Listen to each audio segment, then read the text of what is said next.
Hello there. Yes, it's me. Yeah, boy. Tasty cake.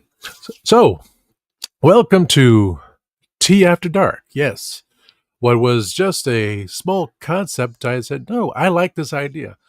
I want it to be kept because it's, yeah, I think it's a good. So, let's bring forth the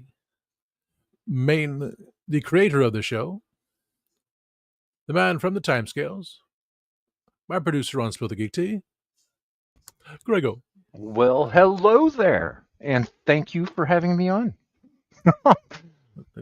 Looks like it looks like we're in for a fun show today. Yes, We are sir. going to meet somebody that I have been really curious about, and we have a photo album, and we're going to meet her in pictures.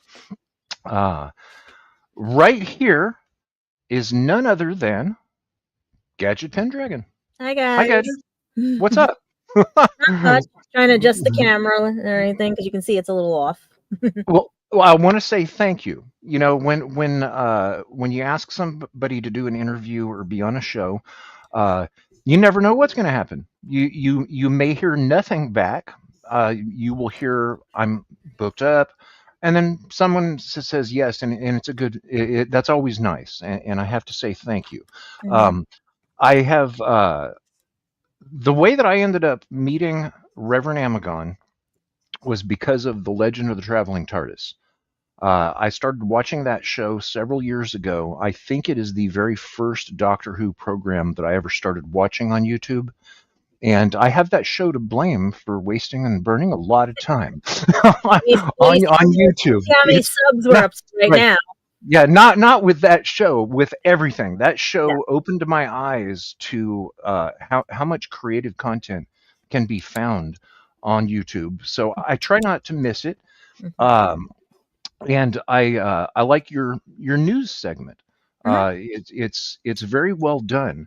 And then of course I found out that you're an author Yeah. when you were showing your books on there. Mhm. Uh, I got it and right here. you Yep. yeah, and I have the same That's ones. Monopoly, Newcastle Journey and Beyond. That was the first one. And this was the second one because I was asked to help out with a convention. And everyone kept telling me, take your idea and write it down because I could never play Dungeons and Dragons. To find out that kids who are like me can play this is interesting. Because right now, the way the world is, they need some fun in their life. Oh, isn't that the truth? My tea of the day here is from Japan. This is Okay. Ito in Jasmine by the company Ito In. And this is Ito in the pyromaniac Japanese tea bottle stuffy. And he has a little bit of a backstory. But yeah, I have both those books. I've read the D&D one from cover to cover, and it reminded me how to play D&D. So thank you. And Copley is currently in the California library system, and it got returned on error. What that is it's called a zip book, where the state of California has a program which is funded by a state grant, and it's not bottomless. The money does run out, but there's a time period each year where anyone with a library card can order pretty much anything and not only read it, but you can rate it. And very commonly, they get put into the libraries. Mm-hmm. That happened. Well, you know Nick Smith, Right. NickSmithFilms.com. Yeah, Yeah. that happened with his books. Uh, Unfortunately, I typed in the wrong UPC code or the ISBN for book number 3 of 4. So they have 3 of them in hardbacks and, and one in a paperback. Uh, and those are getting checked out. And Copley is on the shelf now. Last time we went to the library, that accidentally got returned before I even read it. So now I have to go recheck it out. But I'm hoping people like it and everything. there's something I want to ask you about that. I don't know if you're aware of it, but there was a series called the Timescales Interviews where for several years I was interviewing people in arts and performing arts with a good number of authors. Right. Uh, uh, Reverend Amagon once said, I know a lot of DJs. Okay, well, I happen to know a lot of authors because of the curiosity and And learning. that's funny because I used to be a DJ on my college radio station. Well, there you go. There's another one. It was actually Gadgets, a tour through movie and TV soundtracks. Really? Okay. WICR 5:30 a.m. Nice. Mhm. All right. Well, now I know another DJ. Like I said, I'm a jack of all trades, but don't get recognized for it. Yeah. Well, in that process of interviewing people, I finally found something that they all had in common, somewhere around 100 people, and every single one of them has a shared trait. But what I've never asked any of them until yesterday, I asked Mark Muncy of Erie Travels, Yes. how do you feel about your books being in libraries? So can I ask you that also? Because something I wasn't thinking about. Well, I'm hoping they stay in the libraries because I actually had a friend that worked for the libraries. He was just recently let go from there. And he would tell me horror stories about that there's too many books being destroyed because they don't have enough space to hold them. Destroyed? Destroyed. And he rescued No. me a few mangas. He rescued me a few things and stuff that were being destroyed out in Long Island. There's a big distribution center that does destroy the books because there's not enough space. And I keep saying to everybody, go to your local library, either take a book and say, I'll pay for it. I'll make a donation if I can have so many books and everything, because we need hard copy material more than ever because too much stuff on the internet is getting rewritten. Mm-hmm. Well, there's absolutely no excuse for destroying books. I mean,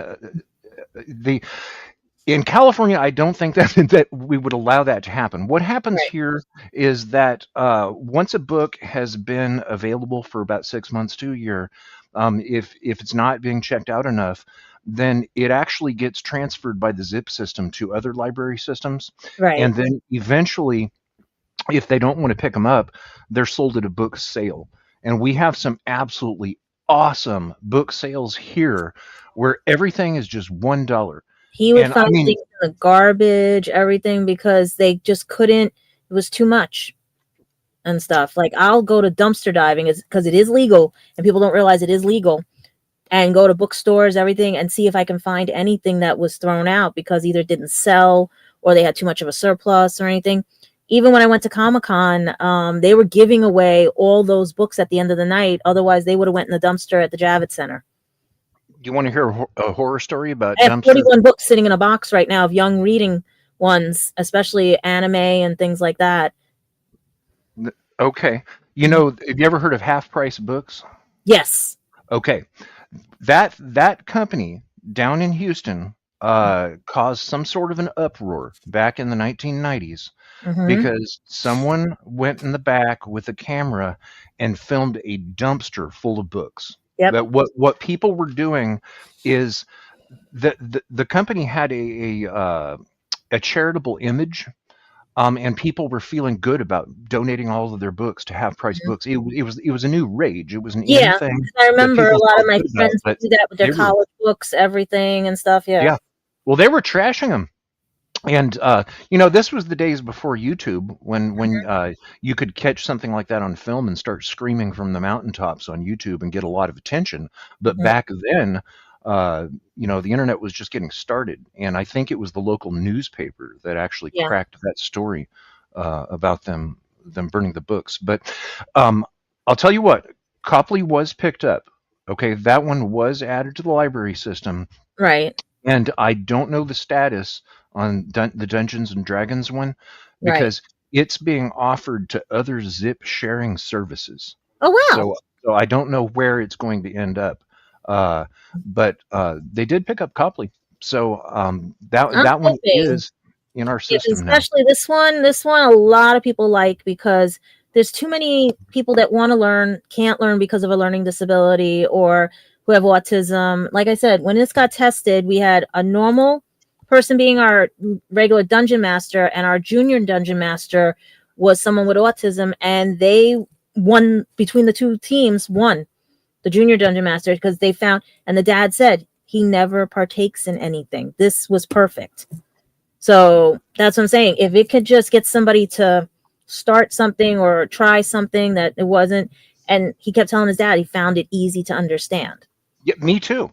Hmm. Yeah, yeah, me too. I was able to read it in short order, and it made me want to play Dungeons and Dragons again. It's just So the basic one because all these card games and all the other things that are out there, I have a hard time. I can't play Yu-Gi-Oh! I can't play Magic the Gathering. It just doesn't click because of my brain. And then I said, well, me and my friends wanted to work on a game for me. That went south, and I still had my original notes. And I said, you know what?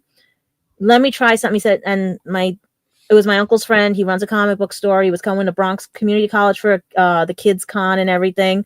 He said, try. I trust you. Try. And my boss that now is in a different division at the job I used to have and everything and stuff, she told me, write it down, publish it. That way nobody steals it. Because some people were trying to get photocopies of it while I was at the event. They were trying to, some of the teachers came from other areas. Like you could see some of the college professors were trying to get this and everything.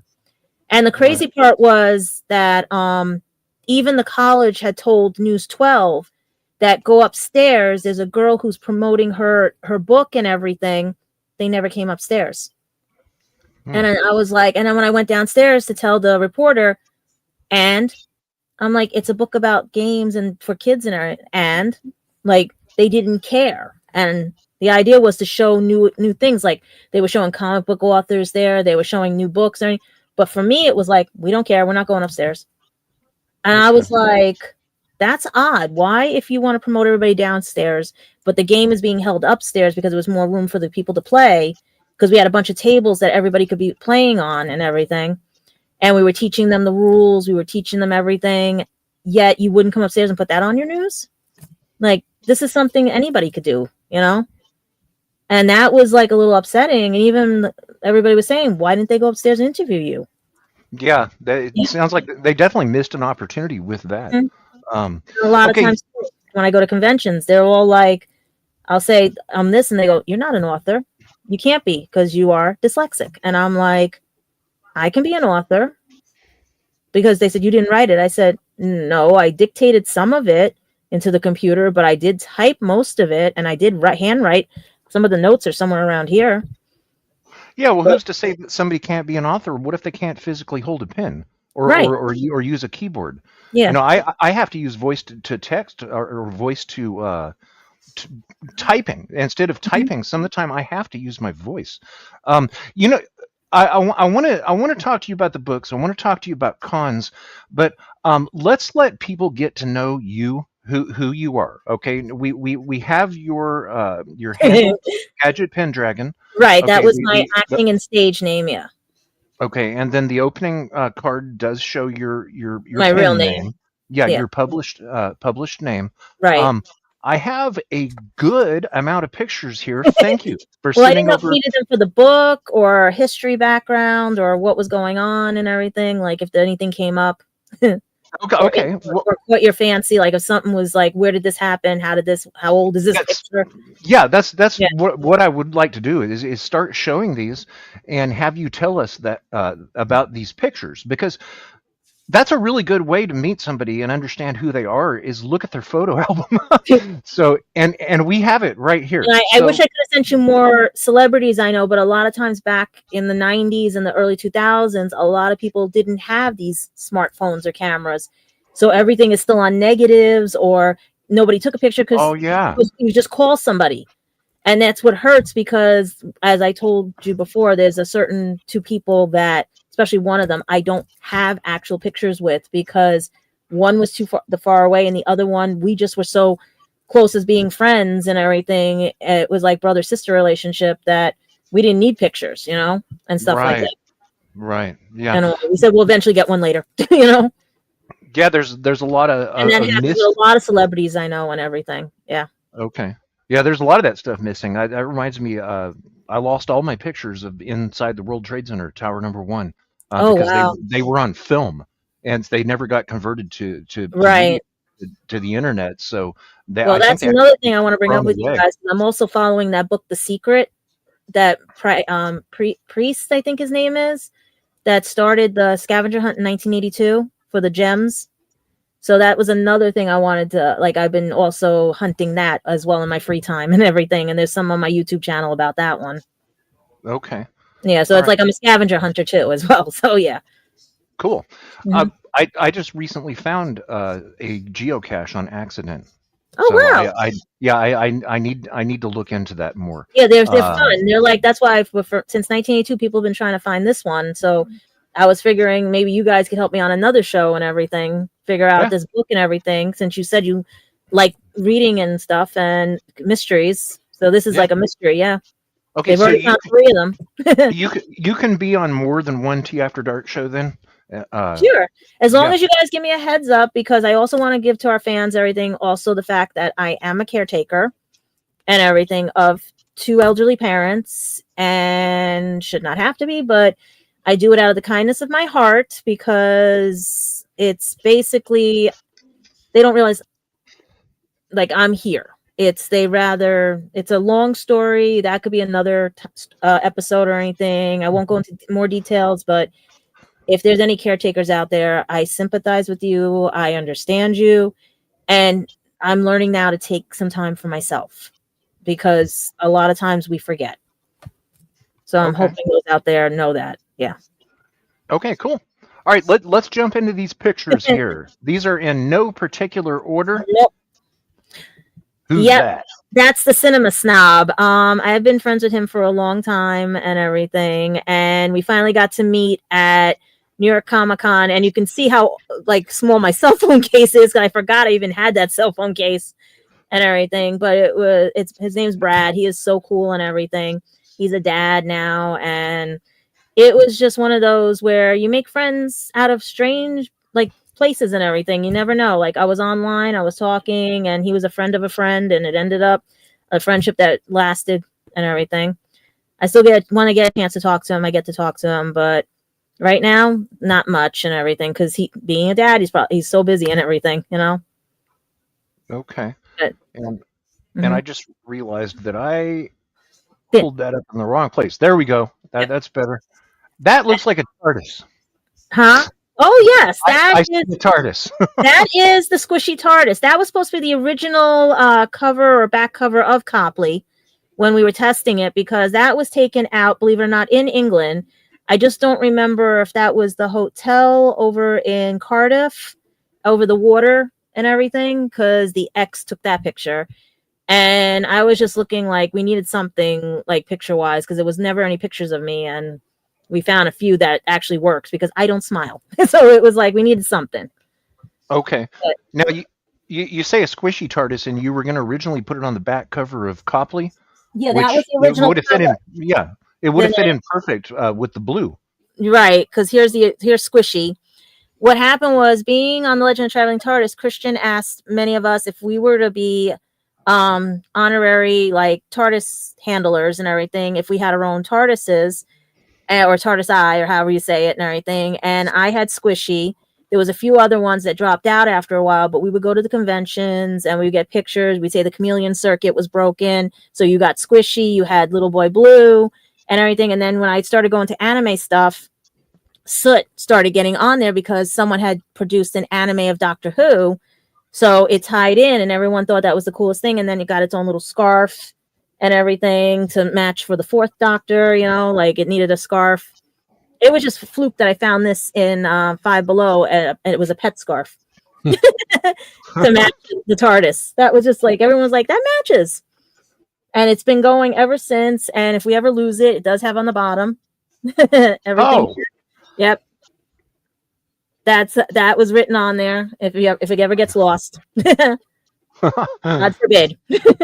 But I know the camera's just acting a little weird tonight, and I don't know why. So yeah. No, it looks good. My TARDIS actually is lost. I guess it dematerialized. It was on the bookshelf and it disappeared, and it's been gone a long time now. Someone had that made for me. Gadgets vlogs. Oh, that's cool. Someone had that made for me, and it's pretty cool. That stays up there too and everything. Whoa, wait a second. Is that you as anime? Yeah. Yeah. Show that. Yeah, oh, that's awesome. What happened was one of the this is actually how do I put it?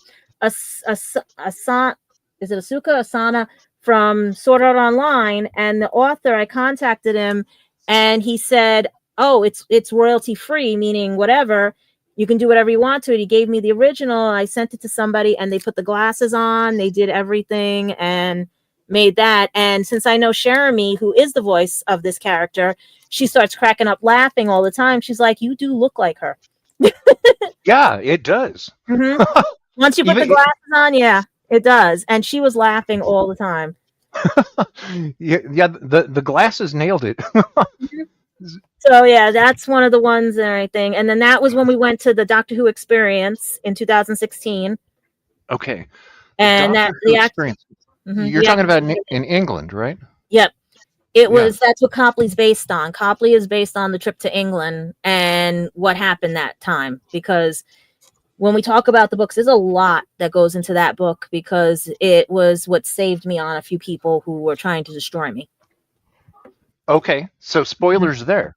Yeah. You know what I find interesting is that original console was green, and I did not know that, and for many, many years, because of the episodes being filmed in black and white, right, in the 60s.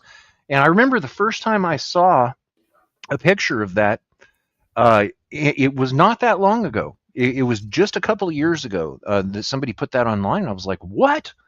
It was originally green. Now, my wife did get to go to a Doctor Who exhibit in Cardiff. That's the What year was that? One. I wonder if it's the same one. I think it is. She does have a couple of pictures of it, and unfortunately, I missed that trip to England. But she has also been there. And it was funny though. They gave you these necklaces, things to wear with these jewels on them and everything, and it's supposed to light up. It was supposed to be a sensor thing, right? Mine didn't work. They took it off me. It worked. They put it on me. It didn't work. So everybody was like, "What the heck is going on here?" So and my ex like, "Just leave it. Just go." And everything, yeah, like she's one of the ones from another planet and everything. So is this the squishy TARDIS right here too? Yeah, it made it to England and everything. Okay. So that's what I'm saying. That was before it got the soot on it. It's before it got the scarf. Okay, and so you're holding a TARDIS inside the TARDIS. Yes. It's funny as hell. Like I was on David Tennant's TARDIS, and I'm running through, like, there's so many scenes. Like I have so many pictures on my Facebook of this and everything. I'm actually wearing a Sword Art Online jacket in that. That's the one I'm wearing with my Legend of Traveling TARDIS podcast sweater underneath it. But they told me I had to cover up the sweater because of copyright. What? Who told you that? The people that worked there. They were like, "You have to cover up because of copyright." Seriously, because you had a TARDIS on your shirt. Right. I could have the little TARDIS because it was a prop item, but I couldn't have the Legend of the Traveling TARDIS because it technically was a copyright. Okay. Well, they do things differently over there. Oh yeah, but they loved the sweater. They loved it. They asked me about the podcast, everything, and they started tuning in from there. Really? Okay. Wow. Okay, let's move on to the next one here. Here we go. This one's fun. My uncle took those. That's me and Pugsley. Pugsley. That was my babysitter. Well, one of. You're about the same size there. Yes. Yep. And you can see I'm a redhead. That's the funny part. Everyone keeps forgetting I'm a redhead. Okay. Yeah. Okay. It just, we don't know when it fell out. And the funny part is that I also had a dog named Stray that used to babysit me when my dad would take me to the gas station he worked at from 2 a.m. till 6 a.m. I'd be sleeping in a car while Stray was, not Stray, Smokey. Sorry, it was Smokey, because Stray was another one that watched me as well at my aunt's house and everything. Smokey would be like in the car and everything, babysitting me, and Pugsley would be at home babysitting me. Like I was always surrounded by animals. It was never, it was just, to me, it was just like I don't know if I even sent that picture. I'm sleeping on one of the animals. George is like literally like, it's just one of those crazy things. There was never, and there's Jeremy. She is like the sweetest. I met her when I was volunteering at Anime Boston, and tried to stay in touch as much as I could and everything and stuff. She's a mom now too. All these people I have to crochet blankets for and everything, because it got a little hectic over here while I couldn't finish crocheting, but I miss her too. She is like the best. So this was at a con in New York? This is at Anime NYC. See, Javits Center hosts many cons and everything. So you had basically Anime NYC, New York Comic Con, you have the beauty shows and all that stuff. Most of the ones I go to are just Anime NYC and New York Comic Con at the moment. Or I'll go to little pop-ups in the area, like when you have the free comic book day. I used to get up early and would hit every comic book store getting free comic books before it got a little hectic here, being the caretaker. And I would see everybody. And I was supposed to be working in this industry of voice acting at the time and everything, 20-something odd years ago, because my best friend and brother got me into it and stuff. Like I was already acting, and he said, why don't you try voice acting? And I was trying the New York circuits and everything. And he introduced me more to the Texas crew at Viz, Funimation, Pioneer and stuff at the time. And Jeremy, I met through him while I was working Anime Boston. Okay, did you just say Visagogo from Texas? Viz Animation, yeah, Viz Books, Comics, and Pioneer. Yeah. Okay, that must be a different one. Critical Mass, I think, was another one. Okay. Yeah. Texas A&M University had one. Well, they still do, called Visagogo, and people would actually get picked up by Disney right there on the spot. Well, now you said that about Disney. My first trip to Disney, they had this thing with Beauty and the Beast and some other things where they would say, "Why don't you use your voice to make to match the character, like try to lip read, like do voiceover." And I did a scene from Beauty and the Beast where I was Belle, and the guy, I didn't even know there was a door there, and I came out like looking at this guy like the booth, and there was a door over there, and he says, "Here's my card, call us at Disney, we might want you for voice work." And I had put it in one of my books because I had a whole organizer of things, but my sister threw it out when she was cleaning out my books and everything, of everybody's phone numbers from studios and everything. She said, "You don't need this," threw it out and everything. I said, "That's my organizer." She says, "You don't need it." I said, "Those are my numbers." Said, "You don't need it." And everything, because they were helping me try to downsize everything. And I was like, leave things alone, certain paperworks, because back then there was no way to store anything. It was all paper. You wrote everything on paper, phone books, everything. And I used my school when I was at college, everything that had all the numbers, because I went to school with some people who are now famous too, And it hurt that I lost a lot of people's numbers and everything. And then everybody started switching over to the internet, and it went to emails. Now it's this video chatting, and no one has phone numbers anymore. You rarely get a phone call now and then with text message and stuff.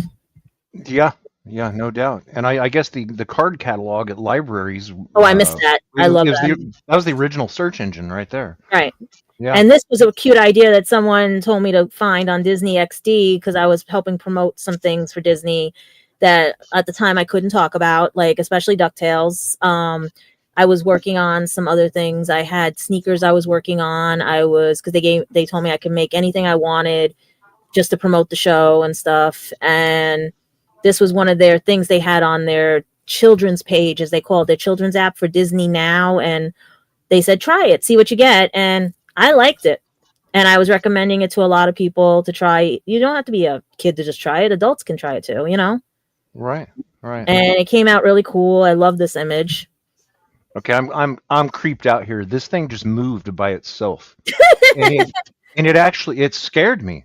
So, all right, I'm gonna have to keep an eye on that. You got a small earthquake. It could have been. I think we get one like almost every day here. We're starting to get them here in New York. Yeah, I know. I've seen that, and that's weird. It makes. And I'm not that far from the power plant. It makes me think of fracking causing that. Yeah, that's one of my cosplays I did.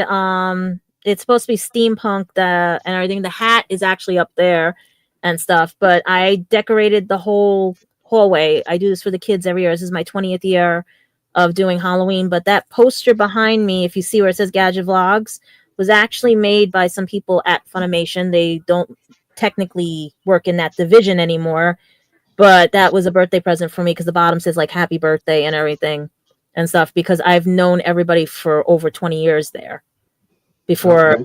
Crunchyroll bought them out and everything. Now that I see this sign, "Beware the cat," I forgot to ask you when you were talking about always having dogs. Are you a cat person, Cat person is a lot easier now to deal with right? because of everything and stuff, and basically trying to, like, it's easier just to deal with a cat because it's easier to, as a comfort, because I've always needed a therapy animal. That's why I'm always been surrounded. My grandfather passed away of asbestos and emphysema because he used to shovel asbestos off the docks and everything when I was around like 6, 7 years old. And in that same year, I lost my best friend to an asthma medication overdose. And she was Oh only wow! she was only 8 years old and everything. So What? I basically, what did me in though, why I needed a service animal for comfort and everything, was when they were burying my grandfather and they cracked open my baby uncle's coffin and you saw the bone and the shoe and everything of the baby with the bell still on it, and they couldn't grab me fast enough. I just was fixed. So after that I needed therapy animals, and I always have to have either a dog or a cat. But at the time they never had that organization to make them official therapy animals and all that. So every year, like, I always have to have an animal or anything. I usually let the universe bring me them, and I have a picture over here that's hidden. It's of my shadow cat, and he followed me home from school one day from Lehman, and basically I had him for 10 years before he went senile, and I just got airy and everything. And that's my dad's motorcycle. That's actually a funny story. The Chrome was my crib and everything. That was a 74 Sportster Harley Davidson before I think it's AMA took over and Yeah. everything. I used to ride on that thing like crazy. He have us on there and stuff. And when he had to get the Chrome for the bike, I slept in a drawer, my mom says, for a couple of days until they got the crib and everything and stuff. Because that was the only wheels he had at the time and all that. He also had an Austin Healey that would have been mine if it didn't rust. And he had a Mach 1 Cobra Jet, but it got wrapped around the L when he went to go pick up his cousin at an airport, and the car cut him off and everything. He should not be here. The way if you saw that car and everything. But it's like my dad was into like these high end and everything because he's a mechanic, and I grew up just being. That's why I said I got raised at the, like, when he would watch me when he was working at the gas station with Smokey and everything. I got dragged everywhere with a tool in one hand, and yeah. Okay. Hey, hello, Kenny. Thank you Hey. for coming by. We are having a fun chat here. I am getting to meet Gadget Pendragon in pictures. She sent me a photo album, and I love talking to authors before or after I've read their books. And I've read one of her books, and I will be reading the second one as well. So we're having a meet and greet here. I've seen her Yeah. on another podcast. We were on another podcast together, Spill the Geek Tea. Please don't tell me that he was riding around with you on the handlebars like that. You don't know. I don't know. All I know is that, like, that bike they gave to I think they gave it to my nephew and everything, because I was hoping it was going to be like part of my heritage and everything and stuff. But as long as it went to my nephew, I'm okay with it. You know what I mean? My niece gets the China, my nephew gets the bike. Okay, cool. Yeah. I know But back in the I got 70s, driven to school on that. I got driven everywhere on that thing. That was like, yeah. Like I was always on the back of that bike. Like, yeah. And then this was at New York Comic Con. Okay, here let me guess. Let me guess. I think I know where this is. This is at Javits Center in New York City, right? Right. Yeah, that is exactly what I thought. That is a wonderful place for conventions, right there. Well, one of my friends built the new part of the building, that new section that they have out there and stuff. He was building that at the time because I've been going to the convention since like 2008. Is everything okay? The cameras went. Yeah, I was eating. Yeah. So I have been up in up this very escalator right there. So Yeah. I was hoping that I had that pinpointed right. And what year was this? This is recent. This is the last one. This is I think this one was Anime NYC and everything. Okay. And this was the year everyone was doing Mau Mau from Apothecary Diaries and K-pop Demon Hunters. So those were the two main cosplays, and this is one of the outfits that Mau Mau has in the series and everything. I was doing a different version of it because I was doing more modern, because her regular outfit is a greenish top with the burgundy skirt, and she has a white band on her arm because she likes to experiment on herself and everything and stuff like that. Mhm. And so everyone was laughing. They said that's perfect because you have the white sleeves for the white bandage, the green for the green, and the burgundy pants for right. But there was a frog game company that saw me, and they were like, "Oh, can we take a picture? We love this," because I had all frogs. Because I don't want to spoil if no one's seen Apothecary Diaries, but something has to do with the frogs in Apothecary Diaries. Okay. It's in one of the scenes, and it's we'll say it's an adult scene. The frog is a euphemism. Okay. Okay, Now, we'll say that. Yeah. okay. Now And if you anybody mentioned. wants to watch it, it's a very good series. All right, I have not seen that. Now you And mentioned one of my friends K-pop. is actually in that as a voice actor. Oh, she's a voice actor. In One of my friends, him. He plays Mau Mau's biological father. Okay. Mhm. Sweet. So K-pop Demon Hunters, yes or no? I don't have Netflix. All I know is what I've been seeing when the pieces, when sometimes YouTube or anything, they'll show different like segments of it. The songs Yeah. are good. I do like some of them because some of them actually hit home Right. and everything. Patterns, scars, and because you need the scars to show who you really are. Yeah. Don't cover them up. And that's the thing I like, that the fact they're not covering. Now this one is under controversy with Google and everything, because this is me, believe it or not, Oh, God, in the 90s when Tom, take over. I'm sorry, you guys. Take over for just a second here. I have a small emergency going on. I'll be right back. Okay. so this one was at Planet Hollywood in New York, where near where Toys R Us was and everything, right? This was the Dawson's Creek contest that they had, that Z100 had with Planet Hollywood, that I found one picture. I have to find the rest of the pictures, but that Google says does not exist. This was the Z Morning Zoo, Elvis Duran and everybody. We were doing, and I was one of the finalists picked. I actually came up second to the first person who won, because even though I look like I'm a teenager, I was in my 20s. I like I said, I'm not that much older than James Vanderbeek, so they wanted a real teenager. And the girl that got third place, she was around my age also, so we were in our 20s.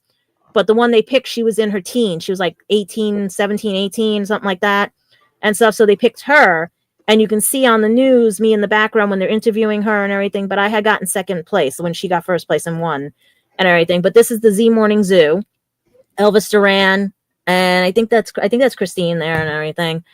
And it was fun. It was like down at Planet Hollywood. We got to get some like buffet type things, meet people and stuff. That's the first time my mom went with me to anything.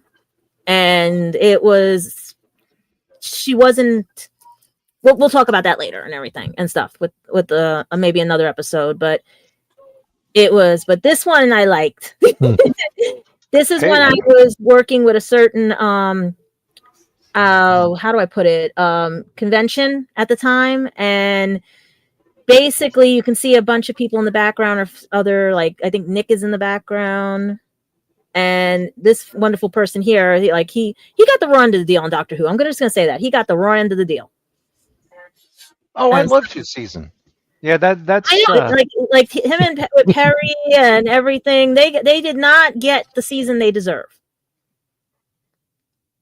He even said that he got robbed. He said he got robbed. Oh, the good old 90s. Amen, Kenny. And then the good old 70s. I don't think cars even had seat belts back then. Oh no! I love that part. If they did, we didn't use them. Nope. And you want to laugh? We were safer. I was sleeping in the well. Nobody remember. Oh yeah, this is interesting, and I wish you guys could see this. That was the suitcase I brought to England. I had found a blue and black TARDIS looking suitcase and everything, and I hand painted all that. I'm very creative with things. I measured out everything. I hand painted. I had stencils and stuff like that just to get the actual like sizing and everything, like the spacing and stuff. And people, when they saw it, when I landed in England, were like, "Where did you buy that?" I was like, "I can make it for you." I love it, and that's what I was going to ask. Did you get some comments from some people that recognized it? The red backpack and the hiding underneath everything, because that's my life cluttered, is a Code Lyoko bag. And that one's hiding next door at my parents because I'm trying to keep everything while I'm fixing the apartment and everything. But when Right Stuff Anime used to actually have like cool things and stuff, before they got sold to Crunchyroll and everything, they had Code Lyoko stuff. They had other animes, and I used that as my laptop bag for school. So it was basically Code Lyoko sitting there while I was doing Doctor Who writing on that, and everyone loved it on the plane. Like the people. Oh, that's cool. Care of it. Like people throw bags and everything. For some odd reason, they didn't throw this bag. They were like, "Let's put it this way. Let's put it." Nice. And I've been trying to get patches. I need to get the patches though that are like on the front of the TARDIS, like these ones, because I've been trying to find this one and this one so I could put on the front of that suitcase. Okay. So they wanted to bring a light.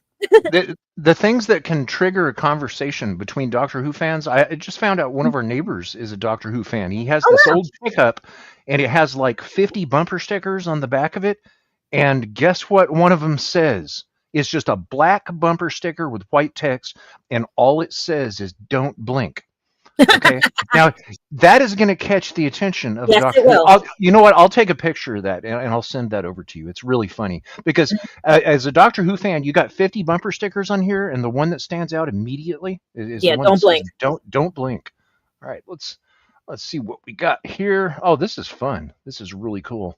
Mm-hmm. All right, so here we go. How about this one?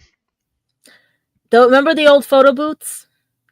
Do you remember those ones that you put the coin ones with the 4?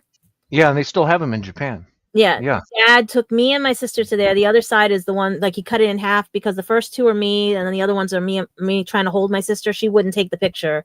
She had to be about maybe 2 or 3 at the time and everything, and she just wanted out, like her hands out in one, and I'm like behind her and everything and stuff. But everyone loves that one because they keep asking me like, what happened? And I'm like, what do you mean what happened? Because they're like, it's a headshot. It's you know what I mean? And stuff. That was at an old Comic-Con, New York Comic-Con, when they had the Hasbro booth and everything. Okay. Yes, Kenny, that reference to Japan was for you, sir, and you caught it. Every time I say Japan, Kenny has to drink. We want to laugh. I just got a notice from my friends that just went over that I was in school with, because my friend, I'm going to give him a shout out. He's a cosplayer, actor, and everything. Arsenio Arsenals is his Instagram handle, and Arsenio dot the little whatever it is, Arsenals, and he does Daredevil because he looks like Daredevil. He does all the other, like Spider-Man. He's been on Saturday Night Live. He's been like in the background things and stuff like that. He's right now with his wife and some friends visiting. Believe it or not, my teacher moved to Japan. My favorite teacher from Lehman College, Dr. Professor Ruiz and everything. And he's the one that loves anime, was very impressed on who I knew in the anime world and who I was friends with, because he was shocked and everything. Mm-hmm. And he even said about like the situation that happened with Anime Boston, as well as another convention and everything and stuff. He says a lot of times people, when you do a good job, they don't want you to do a good job. You know, it makes others look, and stuff like that. So You're talking about in Japanese culture. In other, like, because we would always talk about things. He says, like, with conventions and stuff, you always have to be careful not to do too good a job, because sometimes it can cost you the job and everything.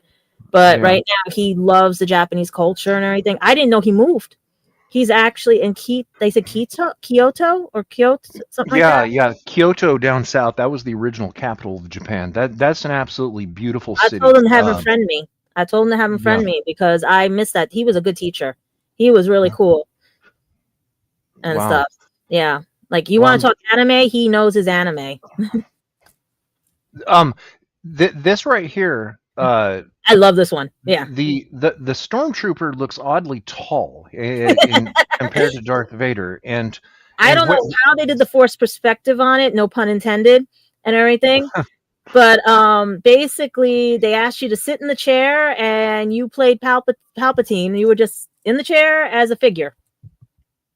Okay. Yeah. And I have that scarf sitting over there somewhere and everything. I actually crocheted that. It's supposed to be K9/Harry Potter. Cool. Mm-hmm. And where exactly is this? I see it says Hasbro in the This was background. New York Comic Con. I'm trying to remember what year, because I think that's the year I met Karen's cousin Caitlin, who played Little Amy Pond. Okay. Yeah. On Doctor Who. Yeah. Yeah. That's what I'm saying. It's like I gotta find, like I said, I have so many pictures or anything. That was recently at New York Comic Con. It's a new show that they have, the Smiling Friends. And it was fun. It was like they just said, sit down, have fun and everything. I said, can I put the wagon next to the guy? They said, yeah, make it look like he's holding it and everything, which I got the pun in there of my show and everything. And the Apothecary Diaries, which everyone wanted to buy that bag from me. That was a one-off custom that whatever the companies I work with will do a one-off custom, because it's just like a promotional thing for me and stuff. And it helps promote the shows that I'm helping out with and everything. Sometimes my non-disclosure orders and stuff like that. Like sometimes I can't tell you which shows I'm promoting unless you see things like that, or if you see other things. Okay, gotcha. Yeah, because I'm a freelancer, so that's the thing. And that was me trying to be Mal from Disney's Descendants and everything. It was my version of Mal. And I hand painted all the ink like on it and everything and stuff with paint and everything, and got some neon stuff, and it's sitting in a box somewhere. Okay. I just didn't get a chance to fix the wig because of everything. But this was also New York Comic Con. I was dressed crazy. as I know. I was dressed as from Evangelion, Asuka and everything, where she had the head shaved, so I had all my hair up in the cap, because that's the Asuka hat, and I had her jacket, the sweatshirt that she wears and everything. No, I was doing press at the time, so this one, I think this is Anime NYC, or one. I think this might be Anime NYC as well, because it was like this one was 2019, I think, before all those chaos with the pandemic and everything. And I told you, motorcycles. I love motorcycles. I'll give you guys that. I like motorcycles. It is all becoming clear. Now this is a prop, right? Yeah. This cannot be fully functional right here. They were trying to make it fully functional because everyone wanted this one and everything. And I said, I have to be on this thing. I love this thing. Let me see this. They had another one at this year's convention, but I didn't get a chance because the line was like out the door. So I was like, I'm not getting on this one. Each year I try to get on one motorcycle that's at the convention.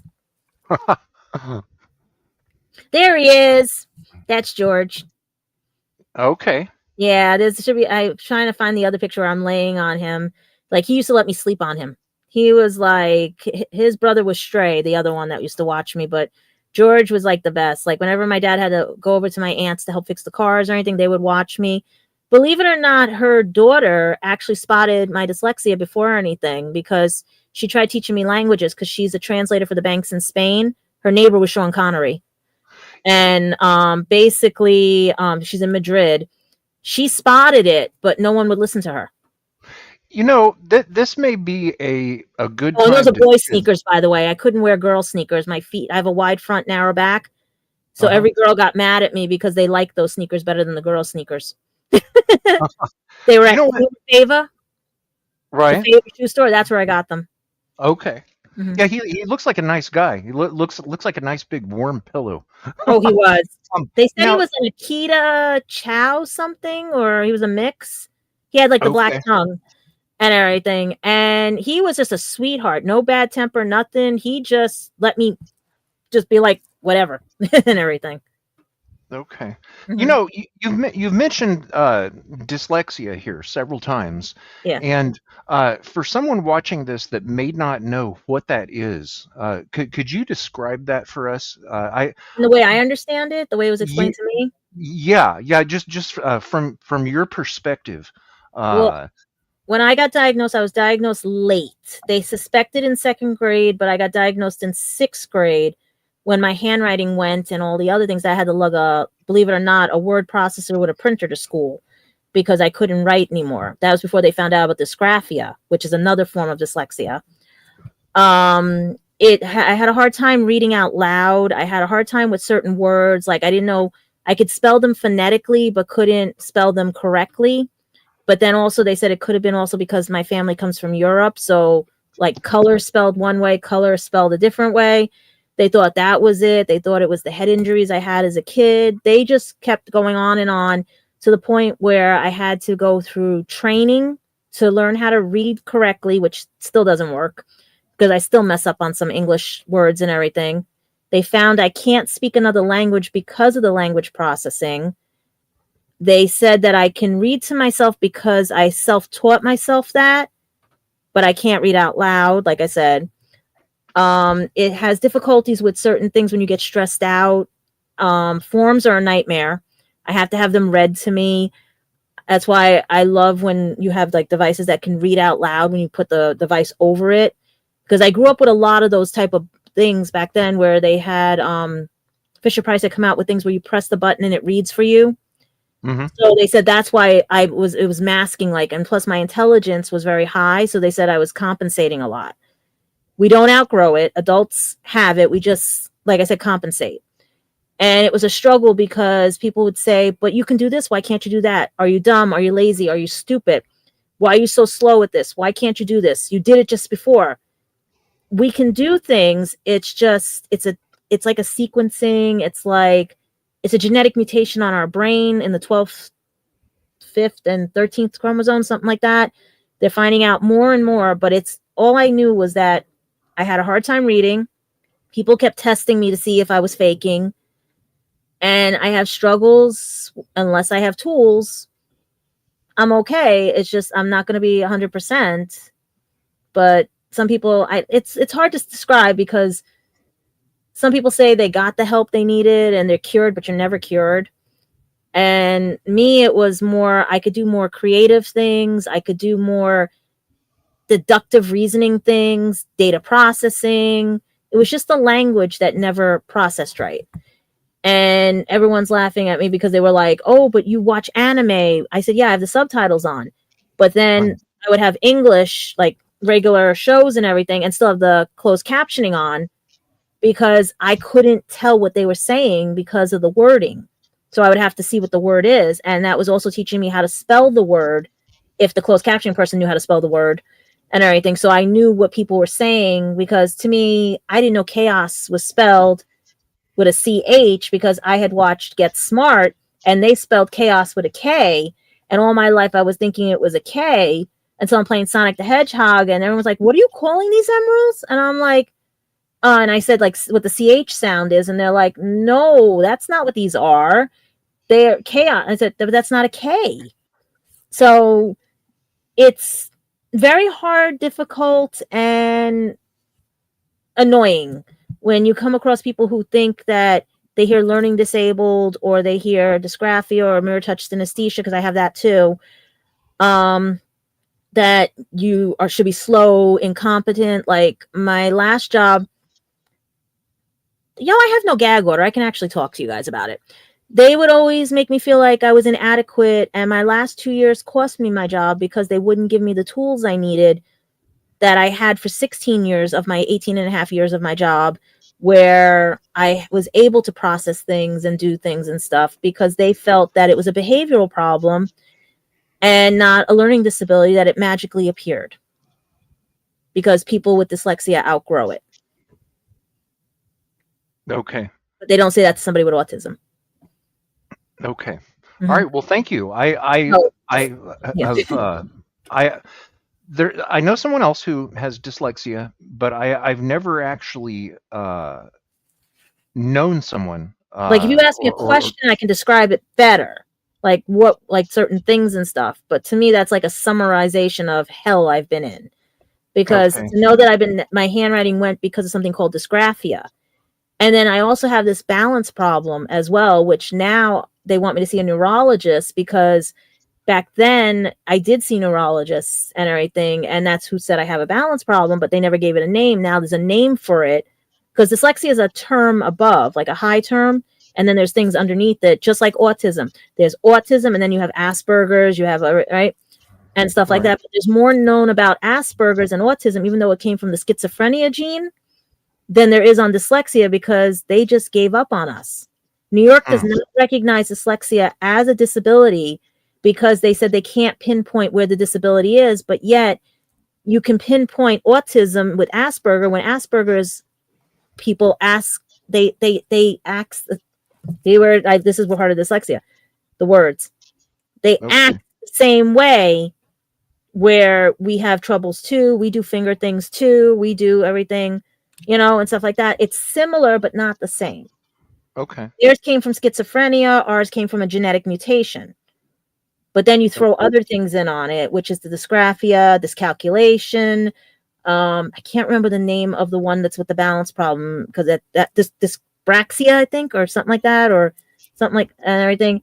But then I got diagnosed with mirror touch synesthesia, which is another in itself, where it deals with my empathetic abilities as well as my psychic abilities and all this other stuff that I have and everything. And people just look at me like, that is not possible. I'm like, yes, it is. Okay. It's just, it didn't happen to you, Oh yeah, they can click those QR codes. Definitely. I need them running the likes and everything. That's my cosplay of Cat Noir, which Bryce was laughing because, as you can see, my tail is a bungee cord. Okay. And everything. And it was my version of Cat Noir because people, when you get the ring from, if you watch Miraculous Ladybug, if you get the ring, depending on who gets the ring, it could be a guy or a girl and everything, your cosplay or costume changes with what your personality is and everything. And this was a last minute idea because I wasn't sure what I was going to do. And everyone was like, how? Where? They were looking for ladybugs to pose next to me. And they were looking for one of the guys because one of the guys was dressed as ladybug as well because they said some guys wear earrings. So, yeah. Okay. So it was cool.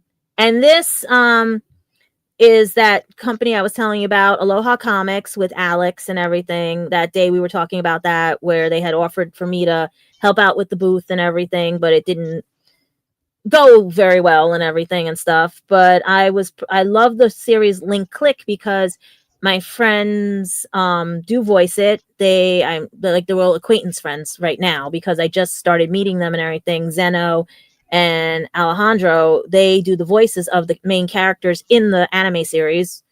And I was helping to promote the books for Aloha Comics because I love the premise of it and everything, as well as helping LGBTQ as well, because I'm actually hetero demisexual. And a lot of people don't realize that that's like, I'm straight, but I don't feel love unless love is given, you know what I mean? Stuff like that. Otherwise I can turn it on and off, Okay. It's not asexual or anything like that. Like one of my ex-friends and everything where they don't feel anything. And I know she's from Dark Shadows and I can't remember her name. I'm so sorry, guys. And I don't remember if it was Angelique. I think it's Angelique. No, that's Catherine Lee Scott, who It is played Catherine. Maggie Evans. Okay. Because it was a long time ago when I did this one, and she recognized me because that whole table was supposed to be all of like Doctor Who and everything and stuff. And I think that was the year that Sarah Jane had passed, like when Liz had passed away and everything. And she was supposed to be at New York Comic Con. She was with her parents and everything, and that's what they had told me. And we were talking about Liz because she had met Liz and everything, and she said, like, yeah, it was a shame that we lost her too soon and stuff. Yeah. Liz Sladen died way too soon. Way too soon. So everybody, everybody was in that mood at that convention because it was that Doctor Who was starting to pick up again. It was all new. We had Tennant, we had all this, like everything was starting to pick up, and some of the companions were making appearances, but that's when she got sick, and we thought she was going because they were promoting Sarah Jane, file like the Sarah Jane Chronicles, all that stuff, everything, Right. Mm-hmm. And then this guy, J. August Richard, this is when I was acting. We were on Law and Order Criminal. What was this one? Law and Order Convictions. Law and Order Convictions. I was in the courtroom scene, and they had kicked up a bunch of dust. He was playing one of the lawyers, and he was doing his scene in the front. I was in the background, like, when you have people sitting watching the trial and everything. And in this scene, the guy was supposed to drop his pants because of his member and everything was being passed around in a picture form, and they wanted to prove that. Excuse me? Yes. So they thought I choked because I was trying not to laugh or not to, like, whatever, right? But they said they liked the scene because I choked, because that would be like him, you know what I mean, right? And everything, like, oh, shocked, or like shocked, right? Yeah. The camera guy was behind me. He kicked up dust in the area. I got a coughing fit from the dust. Oh. They rushed me out, and he ran out, threw off the thing, like, because they have that pull away suit and everything. He's like, "Are you okay?" and everything. And then I met the one that played Rose McGowan's boyfriend on Charmed. He was one of the other guys in there, and all the other stuff. And he's going like, "She knows more about us than anything." I'm like, "Because you're on my favorite shows. You're on Angel, Buffy, like, and stuff like that." And he's the sweetest person going, and everything. Stayed in touch with me for a little bit, but then he went off on his thing and stuff, And that was at Kaufman Studios down in is Kaufman in Queens, or is that Brooklyn? I forget. Like, it's to me, I was going to ask you that. To me, this looks like it looks like Brooklyn. Yeah, it's either Queens or Brooklyn, Kaufman Studios, and it was like I miss doing acting. I really do. All this stuff and everything. I was with Actors Reps for the longest time in Grant Wolfe. Yes, I met God, I hate this. I keep forgetting names and everything because I haven't seen them in a while and stuff. But this was when I went down to the Spider-Man premiere where I met Bryce Dallas Howard and everything. I gave them all trading cards.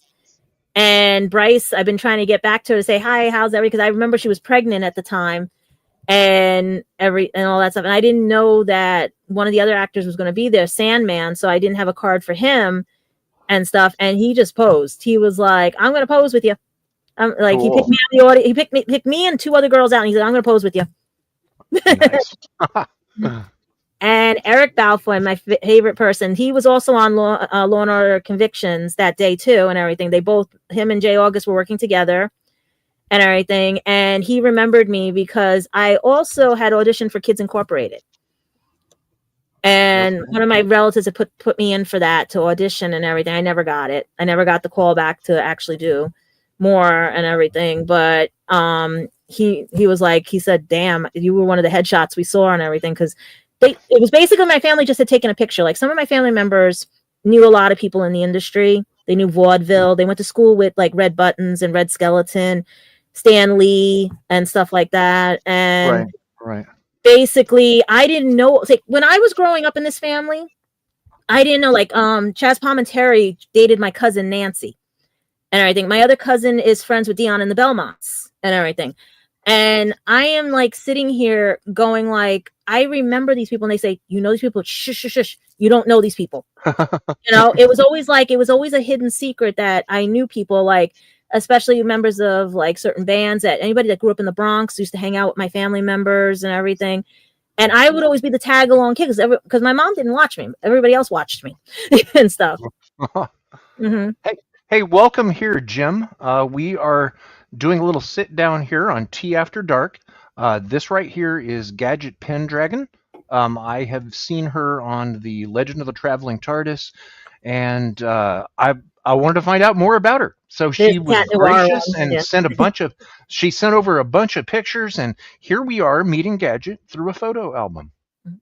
So yeah, I even have the Cat Noir earrings in and stuff. They're over here. Like, everything's all over the place here. Like, it's not that I'm disorganized. It's the fact that when I try to organize, chaos happens.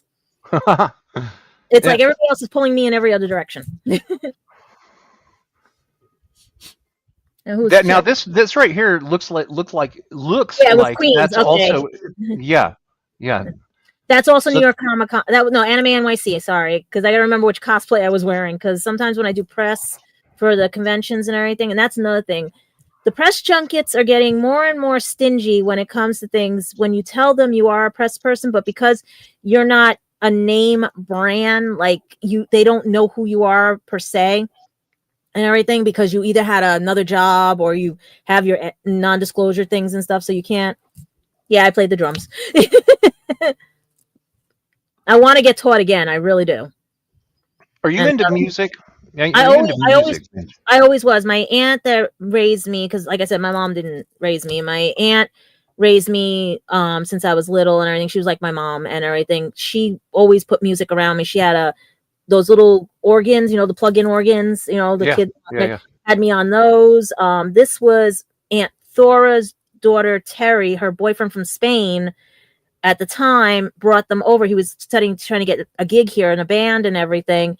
And he was teaching me the drums. I was 6 or 7 there and everything. And he said she has natural talent and wanted me to continue. But mom says, I'm not putting drums in the house, and everything. I have a guitar, acoustic guitar in there that I was learning when I was younger. And I got a new one at and stuff like that. It was like everything I was taught went out the window when I had a couple of head injuries and everything. My sister hit me in the back of the head with a golf club at Jellystone Park when we were playing miniature golf. And then one of the sides, I was at the Botanical Gardens, which is the reason why there's no light posts in certain areas now. They had a Halloween event and my head got slammed into it. That nobody took me to the hospital on that one. And my mom had dropped me on a slate floor when I was walking as a baby and wedged me between a wall and a bed frame. She forgot about me at 6 months old. So we don't know what other injuries have happened to contribute to the dyslexia and the learning disabilities. Mm-hmm. But I had all this talent, and you could see before the head injury, because I was around 7, 8 when my sister did that at Jellystone and everything, I could do all this stuff. And everyone says it's locked in here and that my brain is trying to get it out, But man, my dad's favorite picture is the one with the bonnet and everything. He says I'm making the peace sign. And my uncle took that picture. And it's like, you don't see those toys, crocheted toys. You don't see those anymore. Right. Can you imagine if we still had all of our toys? Oh my God. I think I still have that doll because it goes into a blanket that my grandmother knitted. And then that's when I was working a certain convention and everything. I got to meet Yanto. And the funny part about his line was that there was a girl that almost passed out. She was having panic attacks to meet him. Really? Yeah. I literally went with this girl because I was standing offside after I had talked to him. And I'm like, okay, it's okay. You can go see him. She had no words. I said, you wanted to say hi? She goes, and I go, what else did you want to see? Because she had told me ahead of time what she wanted to say. And I go, you wanted to get a hug? And he goes, yeah. And I miss him so much. He passed away. He was from Haven. Okay. And everything with oh God, yeah, don't, because now you got me with names and everything. He was a big character. He's a crack up and everything. He was drawing pictures on me with the silence things and stuff and all that. He was he played one of the brothers on Haven and everything. The series that series on Sci-Fi Channel that's based on the Colorado Kid. That's the one Eric Balfoy was part of and everything. I'm not familiar with that. Tom? No, the one with the Colorado Kid. It was what's her name? Emily. Is it Emily in there and stuff? I'll look it up. Colorado Kid. Look up Haven. You know what you were saying about it's Stephen King. It's Stephen King. 2010 to 2025. Yeah, that was John. That's John's Dunsworth. Right there? Yeah, that was John. That's John. John Dunsworth. John Dunsworth. Okay. He was like a big kid and everything and stuff. And Richard Donner I met. I was working for E1 at the time. I think I still might have a contract with E1. I'm not sure because I haven't been able to talk to them in a while and stuff and everything. But I got to meet them because I was doing freelancing for E1. To me, it would be scary to have people waiting in line for an autograph. Imagine being famous to the level where people want your autograph, and then you find out that one of your fans is actually having a panic attack waiting for you. That's why they have the handlers, but you also need another handler for outside that line. Right. Because God forbid someone has a panic attack. That's the only thing I always complained about at the conventions, because I would sit there and watch and observe, because one of the conventions used to ask me to help out with that logistics wise. Uh-huh. And that is actually done on I made that myself. I drew the pattern myself. That is the saddest thing about that. That went to somebody that that's my old boss from the state job for her granddaughter, which I found out later she gave it away and we don't know where it is. Wow. Did you? I crocheted that, Darn. made a pattern and everything, and I have two versions of it. One could be made with blue for a boy, the pink one's for the girl, or if there's one that you want pink and blue, I can make both sides, turn it pink, one side pink, one side blue.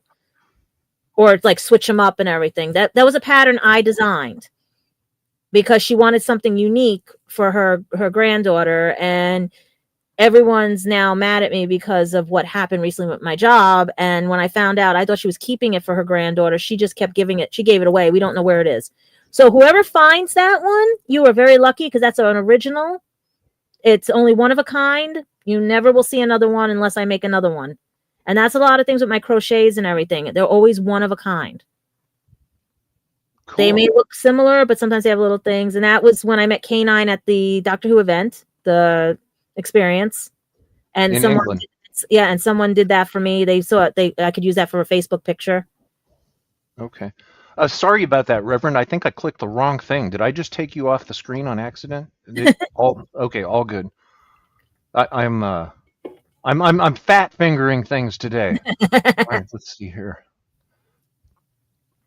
And Yes, what's that? I crocheted that scarf. That was brought to that convention that I really don't talk about and everything. And everyone said they were borrowing it because it was the warmest when they were doing cosplay pictures because you could put it over.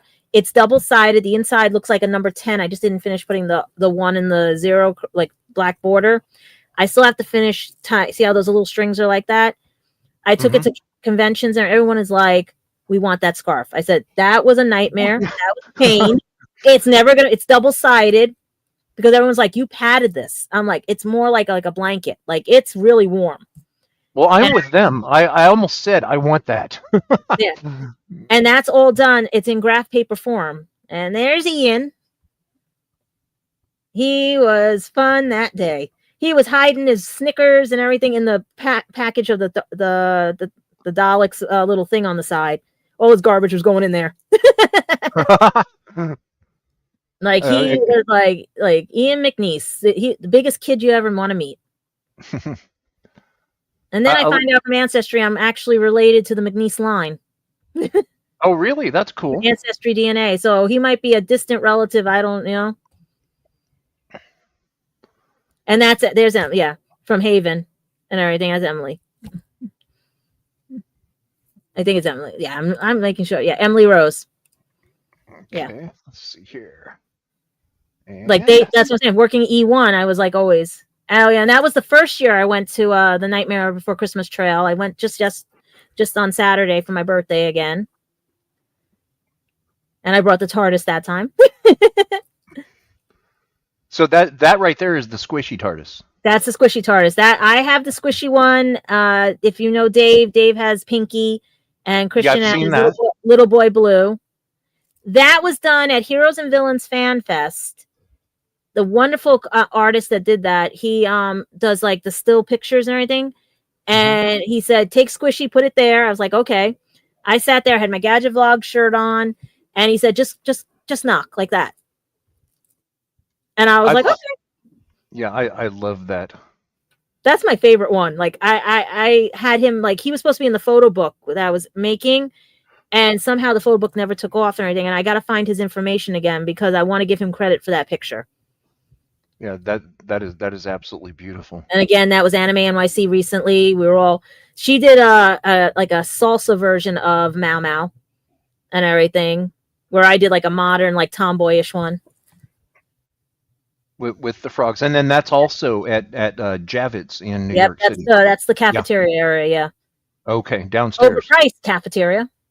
Now this was it is expensive. This was at Playlist Live. That was out in Jersey at which convention center? I think the Meadowlands Convention Center or something.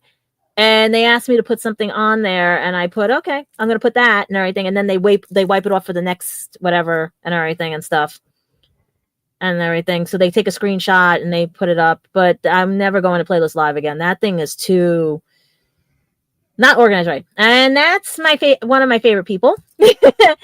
Rico Fahara. That's why I said he's actually the English voice dub of Lemillion from My Hero Academia, Mamal's a biological father, Lockin in Apothecary Diaries, and he's just like a big pussy cat. He's a fellow Scorpio. His birthday was on the 26th. Yeah, 26th, I think, of October and everything. And yeah, that's when I did my Todoroki ears and everything, because my favorite My Hero character is Todoroki. And the only problem is I have like I said, they voice characters in there. I haven't met David yet. I did meet and then I forgot you know who that is from what was that movie? The Hackers, right? It was Hackers was the movie? Well, so he also was in the Dark Shadows movie with Johnny Depp and Elementary as he played Sherlock. So I love that show. They were I just didn't filming. remember his name. They were filming outside of the DMV, and I was walking and ran into somebody I knew on set that I had acted with, and they said, "You want to meet him?" I'm like, "Okay." And stuff. So I ended up and everything, and everyone was yelling, and they go like, "Leave her alone! She's one of us! Leave her alone! She's one of us!" Yeah, Jackson was like the best. He got me on set and everything. Like they all miss me, and Kenny and everything. And then these are from the Shannara Chronicles with Austin Butler, when I met Austin Butler and everything at New York Comic Con. I was doing press, and they My Babysitter's a Vampire is the one in the purple, and the lighter lilac, I forgot her name. She is really sweet and everything. And they both were like, "Yeah, I'll pose with you, don't worry," and everything. And I almost got the one in the purple, her Facebook page, but she was running out at the same time, and I couldn't get it and everything because they had to go on another interview and stuff. And this is Justin Briner. He is the voice of Izuku Midoriya, Deku on My Hero Academia, and he was so sweet and everything. He did a thank you to a family friend of mine. They were living in Japan at the time, and he was a Navy chief or Navy sergeant, something like that. And his daughters I was friends with one of the daughters and watching the YouTube channel, and they had just lost his mom had passed away from I think it was cancer or something. I got to remember. And they gave a message for them to say thank you for what you do and everything, the services that you do with being a Navy chief. And he and a few others gave them heartfelt messages and everything. Okay. And that's my other friend, Brad. He has a habit of, if you go to conventions, has a sign up that tells like certain things. Like, if you ever put the signs up and says, this war should not have happened on Zod, this whatever, or like whatever these things are, like he does these funny things. He actually works with Macy's and the balloons and stuff. So he always sees if anybody wants to do to walk with the balloons during the parade and everything. He's really cool and stuff. I met him at that convention I really don't talk about. Okay. And you're talking about the Macy's parade in downtown New York City. He works with them and he does everything, yeah. Oh, I am so jealous. We love New York City, and we cannot get there. He looks for people that because I walk with the cane, I can't hold the balloons. If I if I didn't have the cane, I could hold the balloon and walk up the Manhattan and everything. Yeah. Okay. Hey, you mentioned the cane. Are you finding these conventions to be typically compliant with ADA accessibility? Yes and no. Like some understand it, some don't. Okay. And they don't understand that. Like I use a wagon, which is the size of a mobility scooter, right, to carry my stuff because I can't carry things, right, and it's hard with lifting and things. So basically, that's my mobility device. And when I talk to New York Comic Con and Anime NYC, they go, yes, it's the same size as a mobility scooter. You can use it because it's not taking up space. It would be instead of you riding one where you're just pulling one, right? And same thing with any child that's autistic or anything. They would rather they don't want regular carriages. They would rather those carriages that looks like where it has 2 and 2 opposite each other, like the pulling wagons, to go in the conventions because they're easier than having this one lady. Oh my God, she had 4 strollers. 4 strollers. We couldn't get down the aisles. Whereas the people who were using these like wagon type carriages, where it's two on one side, two on the opposite side, and then putting their stuff in like a bat, like inside the thing, worked out perfectly. We could get down the aisles, we could do things and stuff. But to find out that some conventions are not allowing these things, even though they are safer and easier and won't cause any problems and stuff, because they don't understand what mobility device is.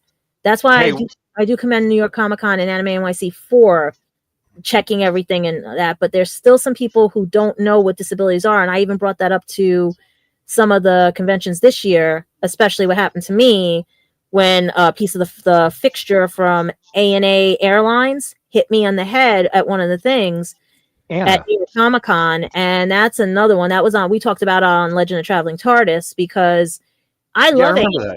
And I love ANA because ANA, I want to use them for traveling to Japan and everything. But their booth did not even know how to deal with situations like that. They literally said, "Do we even tell anybody?" Right. Because well, ANA, that's short for All Nippon Airlines. Right. Because Japan in Japan is called Nippon.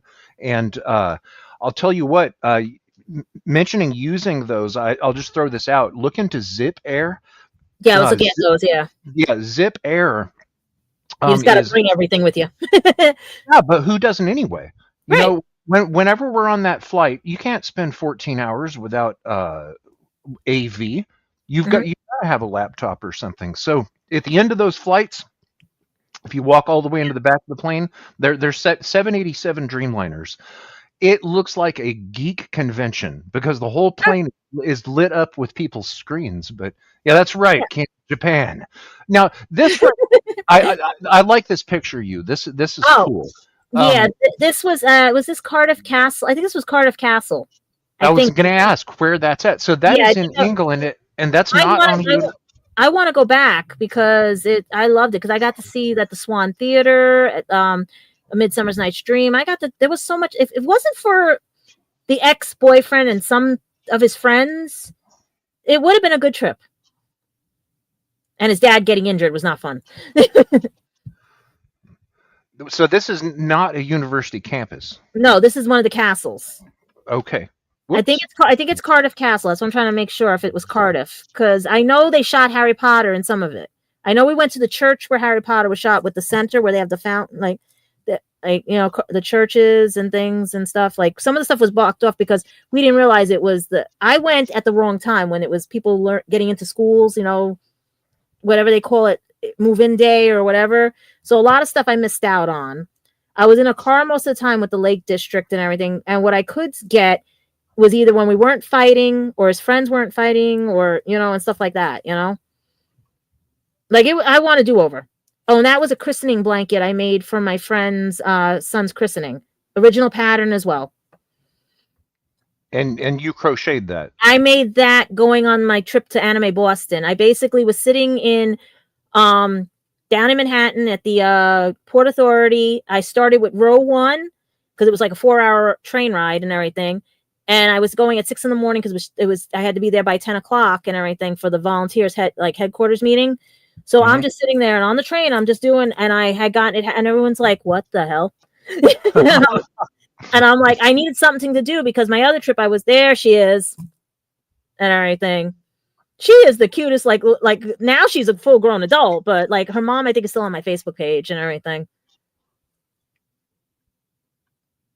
All right, that's little Amy Pond. Yeah. Okay. Exactly. Little Amy Pond. Mm-hmm. Okay. And even my friend from Pin Club, my friend Adam runs Pin Club and everything, which they do a lot of these type of pins here. Like this is one of his. Is this one of his? Is this Pin Club? Yeah, this is one of his, and everything. They do pins like this, and basically, I got her a whole set of something from. They were giving out the freebies and stuff, so I gave her from his thing. He said, "Give it to her. Just give it to her," And then that was me leaving and everything and stuff like that. That's another cosplay hanging up above me. It's like I told you, I'm like cluttered everywhere.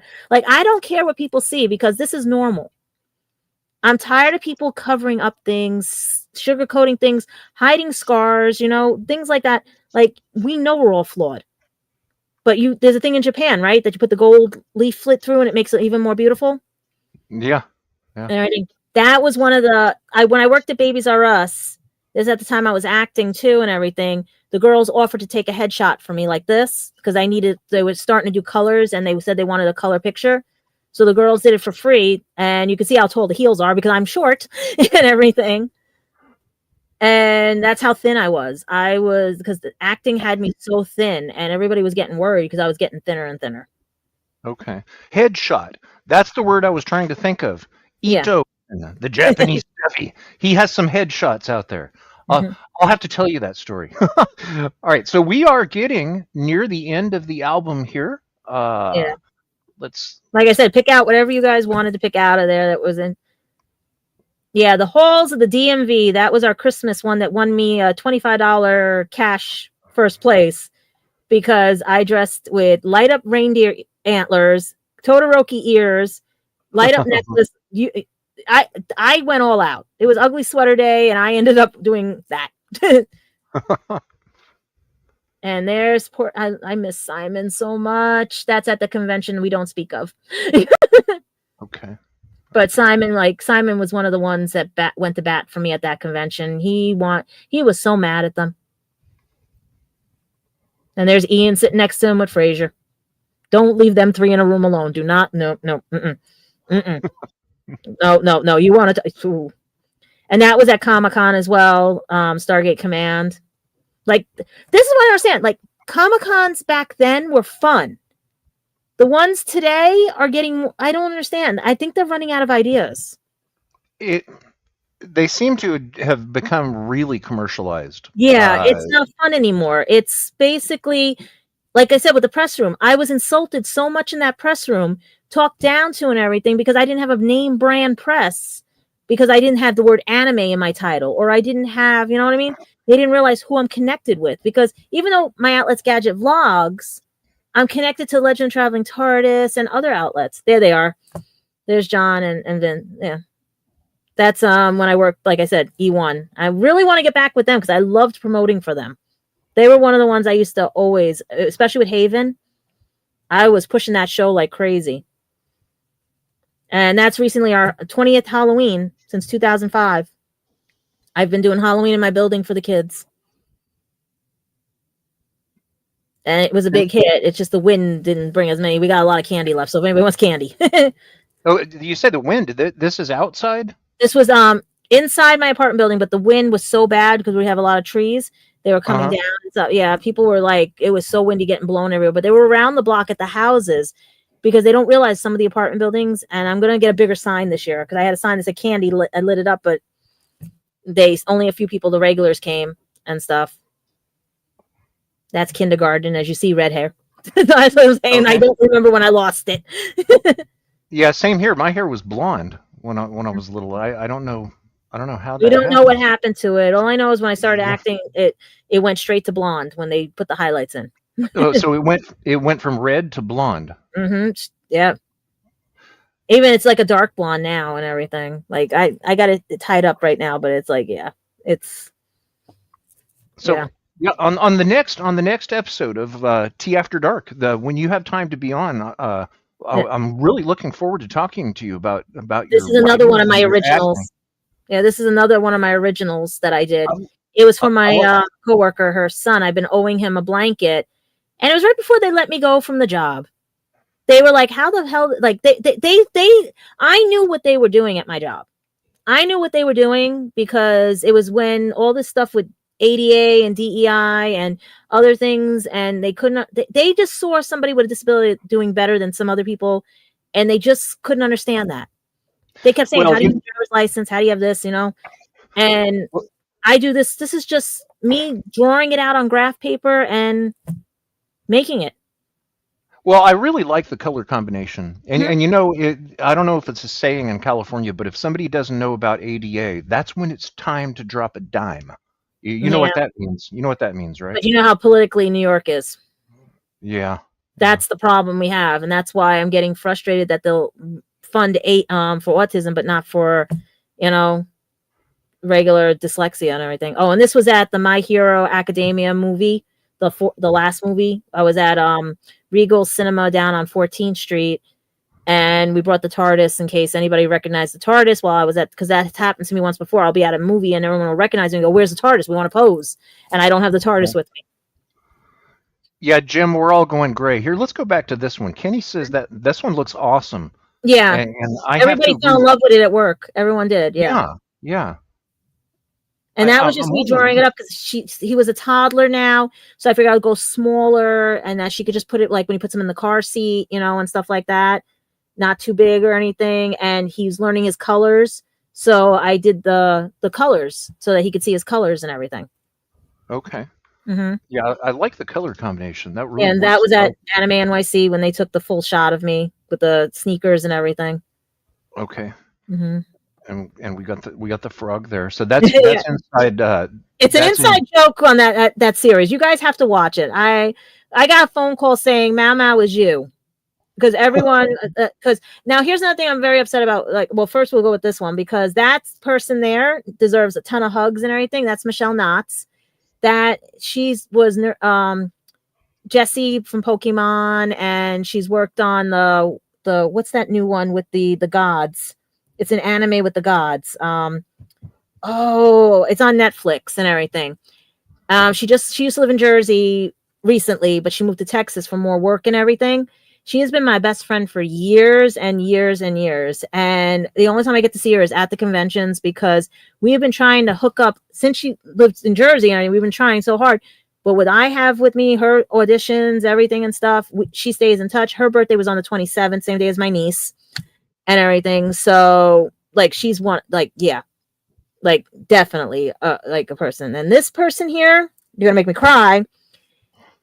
He passed away in 2017, was one of my best friends also. He had his own demons and basically people, can I say the word here and everything? I don't think we should, but I have to tell you that I'm really sorry to. Yeah, I think everybody can figure that out. Yeah, and I'm very sorry to hear that. Like his orientation, he grew up in the Bible Belt. Let's put it that way. Okay. Yeah, so there's a lot of, if you're not strong enough, and stuff like that. Like even his mom said, I gave an extra 7 years because there was a incident prior to the one. This one was just the successful one. We'll put it that way. Okay. And I still want to, yeah. And that was at Anime NYC. This is to promote the Kaiju game, Kaiju 8 from the anime series and everything. Mm-hmm. And someone said they like this one because I'm smiling. Yeah, it's hard. It's hard to catch me smiling because, like I said, it's hard. And that's another. They said that was at also the Viz booth that they were promoting One Punch Man. And you see my weight fluctuates because I have polycystic ovaries, as well as if I'm not active, the weight will build up and everything, and I start and stress also and everything. So right now, like you see, I'm a little thinner now because it's going up and down, my weight. And that was even just recently. And that was in grade school. I went to Our Lady of Angels here in the Bronx, and they asked us to bring something in that we're good at. And I actually was taught by Jim Henson Studios when they came to my old kindergarten school, PS 95 over here. They taught us how to do the puppetry. Jim Henson Studios came and they taught me everything. So I learned how, and I brought lamb chop to school, and that I even had a raccoon I would put in a blanket and I'd have him move and everything. It was pretty fun. Like we used to do a lot of good things back then. Like, but to meet Jim Henson and the creators, and this person here is up there with the other one that plays Lemillion. This is Amajiki's character. This is Aaron Desmuke. I've known him since he was in Full Metal Alchemist when he was like shorter than me. We used to be the same height. Let's just put it that way. When I knew he got too tall and everything, but him and Rico mean more to me than anything and stuff, but especially Aaron, because I met Aaron through my very, very, very best brother friend, the one I kept telling you that got me into the world of voice acting and met everybody and stuff like Monica and his cousin, which is Justin Cook, Greg. So basically, like if I call them family, I call them family. because I've known them too long and everything. It's just that we hadn't seen each other in a while though, but he remembered me a little bit. His mother remembered me and stuff because she came and stuff. I'm so happy he's with somebody right now and everything, because the reason we get along is there's a reason that we get along and everything. And it's something to touch on, because I don't know if they're watching, because I am friends with his mother as well, because she's actually 4 years older than me and everything and stuff. But it's a running gag with this, because when we first met, everyone thought we would end up like together and stuff. Like they used to tease and everything years ago. But he's old enough, I'm old enough to be like an auntie. Let's put it that way and everything. But nah, he's a good guy. He's so sweet, kind, and I'm glad he's with Sarah right now, because I even teased him. I said, since I'm a wedding officiant, I want to marry them, because he's been a good friend. It's just that when you have that gap, and now you're gonna definitely make me cry.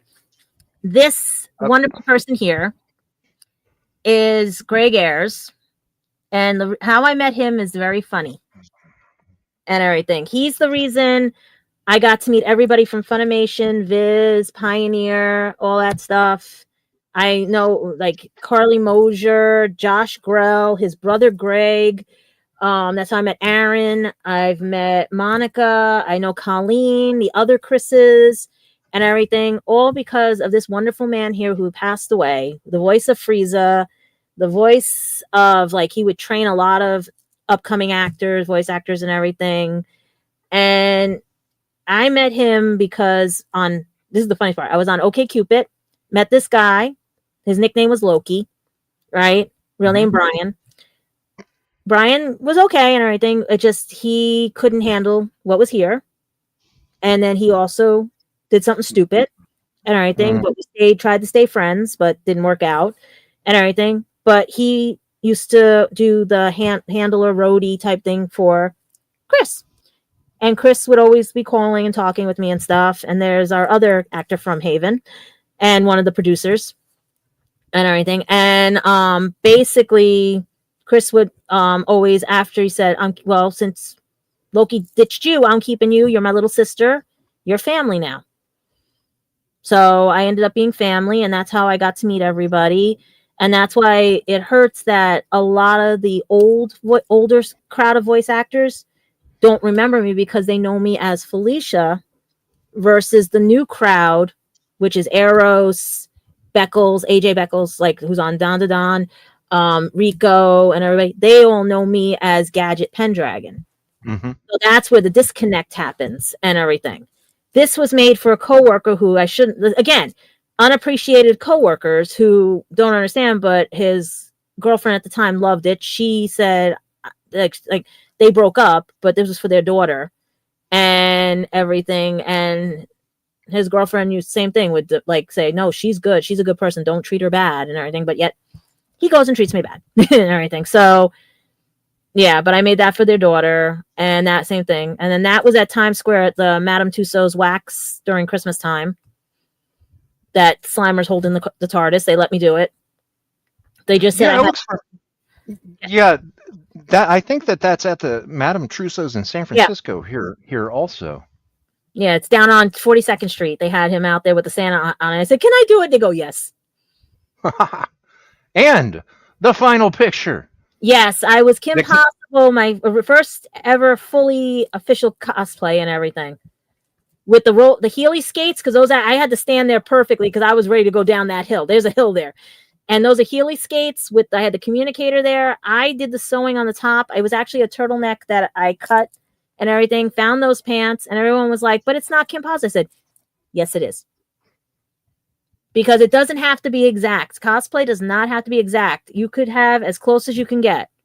Because some people, it's cosplay. You don't want to get copyrighted, so you just, you get as close as possible. And we have that car to this day. And that car is a 93 or 95 Saturn. It's still running. Yeah, my mom still has one of those. I was going to guess a 92. So it's crazy. But it's like I said, most people don't realize like who I know, what I know, how I know, and like I said, Aaron and Rico right now are like a little more like family, the same way Chris was, the same way. Like I get upset because it's like everyone like John Swayze. I know Chris has gotten pictures, Christian and everything has gotten pictures of him with the TARDIS and everything at one of the conventions. He even got Rico and stuff. But John Swayze is the voice of All for One. His daughter Olivia is now on Broadway here and everything. I've known John for years and stuff, and he knew me as Felicia and Gadget, and stuff like that. And Right. it's just one of those where people, I don't know, are missing the mark on me, or they don't, you know what I mean? They can't understand how I get into these situations, we'll put it that way, because of, like I said, I have NDOs and all the other stuff and everything. And like now, Funimation had me as a freelancer since college, because when Chris was working with that and everything, because I was supposed to do voice work, I was supposed to do whatever. I just couldn't get in because at that time you had to travel down there. I had their phone, the studio phone number, I had everything, and I was networking for people because one of the guys for figure pin, it's one of those, those pins now that are out that they do the figure pins of the characters and stuff. It's a very famous pin company that came with pin, like when next to Pin Club and everything, which my friend Adam has. They needed a permission from somebody at Funimation. I said, I have the number. Here you go, and everything. They said, Funimation said, how do you? And they, oh, we know Gadget, we know Felicia, we know her. She's our freelancer and everything. But when Crunchyroll took everything over, my stuff just went. They don't know where half my stuff. They found the contract. They don't know what to do with it. It renews after, like it's supposed to be ending in 2030 and then renews every year after, but they can't figure it out because it was the old team and all this. So I don't even know if I still even have, they say I still am a freelancer for them because I'm absorbed from Funimation, because I was absorbed from Pioneer and Viz. That's how long I've been doing this with that like voice industry and everything. Then you have where I was working with the acting studios and I worked on Law and Order. Like I've worked with Denzel Washington with Spike Lee stuff. I've worked with like so many things. I've like my headshot's somewhere around here. I know you guys have seen the list of it and everything. Yeah. Stuff like that I've worked on, but it was mostly Law and Order. It was mostly everything. Oh, he found the Halloween. And it was just one of those where it's like people don't realize I do acting. I used to do singing before. I had an ovarian cyst removed, and when they didn't tell me, they put an oxygen tube down my throat. When they took it out, they scratched my vocal cord. Oh. Yeah. I used to sing, and that's what Chris used to help me with. Chris, when he met me, heard me, and he goes, "You sound like a motorboat." Like basically, like in certain words and stuff. He trained my voice to come back a little bit. And he said that you would have to keep going and have somebody look at that and everything. And I never got a chance to have somebody look at it because every time I kept saying to the doctor, I go, well, you can speak, you're fine. You can speak, you're fine, and everything. But I used to, because of the knee injuries and all the other stuff and the walking with the cane, I can't do dancing. But my thing when I was acting and singing and some voice work and everything. So everybody was like trying to help me. And the people that helped me are now gone, passed on or anything. And the new crew, they know of me. The old crew remembers me somewhat. It just, it's just hard because when you're trying to get back into the industry because of something that happened here and everything and all the other things. Like I said, for 18 and a half years, I was at a job that I just got let go from and everything. Part because they don't want to admit it was the dyslexia. Part admit also that they didn't want me there and stuff because I have no gag order. They forgot what position I had, so they don't realize I have no gag order. And basically, for those years, I couldn't go to the conventions. I couldn't see people. I didn't even get to see Chris pass away. He would talk to me all the time on Instagram and also on Facebook and everything. Sometimes I would get a phone call, and I feel bad for Crystal, his wife, and everything, because I wanted to meet her so bad. Because the funniest thing about that is Chris was my friend. My other friend, Brad, who's Brad Duct Tape Hale, if you ever heard of him, he does the duct tape cosplay weapons and everything.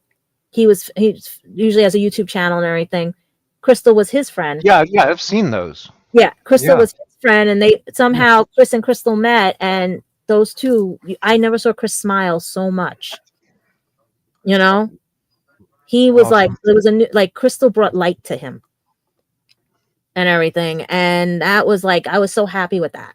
You know, but it's like, but then to get thrown into a corner because once Chris had passed away, people were like, "Oh, we don't have to know her. We don't have to know her," or like, like that, or I know of you, but why? And then same thing with the press junkets. Either because I know somebody, you're mad at me because I know somebody, or because say I'm related to somebody and you don't like them. Don't do that. You know, Mm-hmm. give me my shot. You know, like I said, I'm a freelancer. I've been a freelancer my whole life, never getting paid for this. But I did get in credit was I got friends I call family, chances to introduce people to new things and stuff, like opportunities that I should have taken that I didn't get to take because I was stuck in predicaments. Right. Like one of my classmates I was offered an internship at BBC and I couldn't take it because my lovely boss, who that pink blanket was made for and everything, wouldn't let me out to do the internship. So I had to give it to my classmate because she was a Doctor Who fan and everything. She became administrative assistant, everything. She went on to work on the shows. So for me, she was helping me by telling me what was going on and stuff, Okay. because I You gave her know, that opportunity. this is really cool, and for people watching, as promised, this right here is Gadget Pendragon, and Mhm. very interesting stories. I had a question for you. Yeah. Are you a nerd or a geek? I don't even know the difference. You don't know? Yeah, I don't think there is a difference. We like everything, right, right. I mean, would you call this like I made this? Out of porcelain. Yeah, I made Yeah. this, kilned them and everything and stuff. I mean, would that be a geeky or a nerd thing? I tried making a D&D dice and stuff. I mean, you see the crocheting I do, you see, and that's the thing. What I lack from the dyslexia that I can't do, I make up for things like this and stuff that more people appreciate more than me trying to fill out a form, and things. But some people don't see it that way. They only see the disability, or they see that I'm not as popular in their eyes because they don't watch what I do. Like for a longest time before it got hectic here, I was on trending on YouTube. I would have a weekly series about my life and everything. And then it just got to the point where I couldn't do it between work, helping my parents, and all the other stuff and everything. It just got away from me. And same thing like the apartment, it got away from me because other people dictated how it was supposed to be done, especially people that live underneath me and all the other. It's like everybody wanted it done their way and not listen to me and stuff. And that's what hurts. Like I could prove on a dime that I will put this out there, the press. I will put this all out there. Like, yes, I'm behind right now on some things. Like there's a thing for B&H that I'm behind on, but I did put some of it on Traveling TARDIS and everything. But people say they don't watch Traveling TARDIS. I don't have a chance to put it on Gadget Vlogs because I don't have a chance to edit because I don't have an extra external hard drive to get all the pictures because I've got so many pictures, especially that's my headshot. Yeah, that's the one people know me by. Because they wouldn't use the stage name. When I started using the stage name was after the fact. When I got the job at the DMV, when I got when I got trapped in that 18 year of hell, that I couldn't do what I needed to do. I couldn't go out to do shoots. I couldn't, because they literally threatened you. They said, if you have a second job and it interferes, we're going to fire you. And I needed a paying job because acting only pays so much. And these are some of my credits that I've had. Like I said, most of them are Law and Order and everything. I've met, there were so many things. We did The Traveler. We did, all the movies I did. Even Coda was based on a rock and roll movie thing that I'm friends with one of the actors. He's still on my page, Jason and everything. He is and I met Will Smith because what happened was we were in the corridor and he accidentally bumped into my friend while we were going through the corridor, spilled stuff on his shirt. Will took him to the trailer with us, and we sat in the trailer talking with Will Smith, and they got him a new shirt, everything and stuff and all. And he said, "My bad, man, my bad," and everything. We're trying to get there because we shot the Hitch movie and with the Knicks game, everything and stuff. There were times I was freezing on sets because we were shooting summer scenes in winter, and the one that, like the Traveler, I was on rollerblades, but they were so scared that a girl on rollerblades, because at the time my knee wasn't as bad and stuff. But when they saw me skating around, they're like, "You can skate." I said, "Yes, you were just scared because I wasn't a boy." The guys were all jumping around. You guys are making me sit down and like, "Oh, we don't have insurance. We don't have insurance on the extras." And I'm like, "Yes, you do." And everything. They're like, "But," I said, "No, I can't skate on gravel. I can skate on smooth surface." They wouldn't let me skate on the street because I'm used to on regular 4-wheel skates on gravel, but not rollerblades. Rollerblades to me were, I couldn't maneuver them unless I was on flat surface. And I was doing tricks, everything, and everyone's like, "What the hell?" Like, the knee didn't get too bad until I took that job at the DMV when I got pushed down by a bunch of kids while I was walking to the bus from the school. And they re-injured the knee, which I had gotten to about 85-90%, where I could have been skateboarding a little bit, roller skating and stuff. And that's what also killed some of my acting and dancing and stuff. Okay. That's why instead of a triple threat, I became a double. And then the double got taken away because of that. So all I could be was behind the scenes. Very good. Mm-hmm. And you will be back. Please. Yes. Okay. Thank you very much. This is. I hope you've had a good time. I found this to be very fascinating. And we got to post these things. We got to talk about. There's a lot to me. I'm multifaceted, as some people say. Okay. Where do you like to be found? I know you mentioned Instagram. That's how I'm able to message you. Facebook. There's also like, I'm on Twitch, but I got to get that fixed because now with these guidelines and everything, and we're still trying to figure out what happened to my MSN account because now you need a pass key to get in. You can't even get on the phones anymore. It seems that all the technology right now is so crashing that your best bet probably would be Instagram at Gadget Pendragon. YouTube, I definitely need that. Like, if you have that picture again up with all the QR codes and everything, I can be found on YouTube, Facebook, and stuff like that. But most of the time, if you just see me, don't be scared to come up and just say hi, like that's my YouTube and my Instagram, guys. I want to start doing lives for people again, because now you see what I mean by technology. I used to go live from all the conventions on Instagram, and now I can't because I don't have 1,000 followers. Every time I reach a goal, somebody takes it away from me. And that's what hurts. You have to have 1,000 followers to stream on. Wow. And even on Facebook now, you have to have at least 80 followers. And my regular pages like Gadget Pendragon, Gadget Vlogs, like Traveling TARDIS, I can go live if I have to. My regular personal page, I can go live if I have to in Facebook. But my other pages can't go live because I don't have enough followers. And then now with these 2-factor authentications, all this stuff, my MSN account, like I said, my MSN account connected to everything, they can't recognize now. I have to use a pass key to get in, and I'm sitting there going like, what happened? I may have to create a whole new account just so that people can, and that's going to even be wasted time because someone decided, I'm going to change something without letting somebody know, or, we're going to try to hack you or try to whatever. And I'm like, no, don't do that. That is the stupidest thing to do. You know what we should talk about is how badly technology sucks. Because I hear you. I don't even want to try to use Facebook. Somebody hacked my account. I changed the password. They did it again. I got stuck with the 2-factor authentication. It wouldn't let me in. I have it open now that I'm trying to figure out how to take that damn thing off. Okay, do you have that fixed? They got me in, but I got to take the 2-factor off. I got to get rid of that. Even though they said to put it because it's safer, and I do like the idea of a 2-factor. No, I'd rather, because I couldn't even get a password reset. It wouldn't even let me. It said I was typing too fast. No, your authenticator failed because the numbers weren't reading.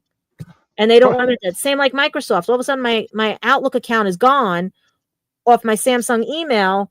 And now I'm trying to get it back. And they said there's nothing wrong with it. I can't use my password. It says it doesn't recognize the email address. But if I have to do it, I have to go get a pass key on my computer. So now it's back to the old days. Remember the old days where you had to go on the computer to get it before smartphones? Yeah. I think we're going back to, we have LPs. We're getting cassette tapes back and everything. We're going backwards.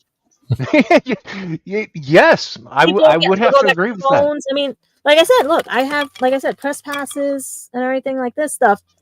And I said, like this one, this is the one that I was very upset with this year. This press person, because they very insulted me. They didn't believe the TARDIS was an actual press. It wasn't an anime one. And like I said, this was my original from Funimation that they made for me, my freelancer and stuff. That now everything, like I've gotten so many badges. Like this was Comic-Con press one year. Like people don't realize I do press. I've had the press badge before, but they say no, you didn't. I'm like, really? Because I don't fit what they figure is going to be for the year, or because I don't promote some of the stuff that's there. I do it on Instagram in pictures, or I do it in like I don't have a video capability like some of these guys. I don't have the money to do it. Like I don't know, like if they're looking at quality versus quantity, or if they're looking at like status and everything. Because some of these guys, their stuff is like just repetitive. Me, I'm just promoting like a normal person would promote, and everything. Right. I would love to add videos. I used to, but when you don't have the time and you can do it another way, why diminish that type of design? Like why say that's not a good design? You want something like they do, Right. Okay. You know what? We're near the top of 2 hours here, so let's go ahead and wrap. Yeah. And Gadget, thank you very, very much. Mhm. I'm looking forward to continuing this conversation. Would it be For another live, or do you guys want pre-taped, or what would you think? Whatever you'd whatever like to you do, are because available. That's up to you. Because So is it always going to be Mondays or anything? Because I could probably work something. yeah, Yeah. but Monday works for me. Yeah. So Always do Okay. Mondays. you just decide, and Right. we'll go from here because we're Because running on it. this next episode, what would you guys want? The books Well, or books and acting is what I'm thinking. What okay. about you? What would you like it to be? Well, we could talk like how I got into the industries and what led to everything. Yeah, because that's basically how I landed on my trails and everything. Like how when I was younger, I had relatives that were trying to take me to auditions and stuff and things like that. Okay. I was a ballerina for a little bit. I was, stuff like Okay. that. Like I was going into this field from like an early age. It's just that we didn't know life would hit at different times and cause things. Right. Mhm. Okay. Yeah. On that note, Reverend Amagon, do you have any words of wisdom, and would you like to take us out? Well, I am grateful that Grego has created this show, because I was torn between, my old one and what will come about with Gadget. But this is a perfect show to talk about things. And thank you Thank to you, Ian Levine as well. and Ian Ian Levine. Levine is a co-producer, honorary co-producer of episodes 1 and 2. Mhm. Thank you, Jim and Kenny, for popping in. Yay! And I'm just hoping that it's a start. Maybe we can figure Oh, out. it is a good start. And Gadget, thank you so much. This is Yeah. awesome. Absolutely wonderful. I've never really met somebody through an online photo album like this before. Hmm. This is really fun. So It This gets is if you the see what start for happens, everything. right, and then we can So always to go into everyone, who I know, how I know, like Aaron, Rico, Chris, and all, and how I right, ended up in Christian's lap for the TARDIS and everything, right. and then ended up being an honorary companion at first, and then how that happened and everything. Okay, we'll go there. we'll, All right, we'll cover Reverend everything. Amagon. Yep. So thank you for everyone for watching, and the regulars are commenting. So we'll say goodnight to you now, and we'll come back next week. Okay, good night, everybody. Night. Bye.